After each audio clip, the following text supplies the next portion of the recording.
Hello, what's up mga sangkay? So, ayan. Pag OFW ka, madami talagang trabaho. Unlimited na trabaho. Pero, minsan, darating yung point na gusto mo nang sumuko sa pagiging OFW.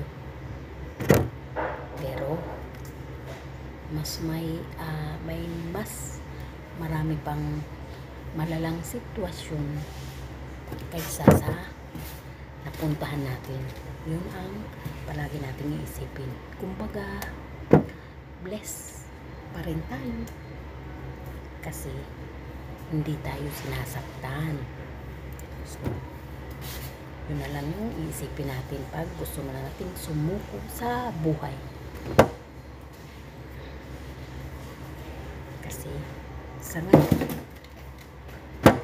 sa panahon ngayon, marami na OFW na may mas malalang problema. So, dasal lang kabayan, dasal lang. Matatapos din yung kontrata natin, makakauwi din tayo syempre. Diba? Ganun lang talaga yung buhay. Kasi hindi rin naman tayo makakarating dito kung hindi kailangan natin, di ba? Kailangan nating maghanap buhay. Kailangan nating kumita ng pera para sa pamilya.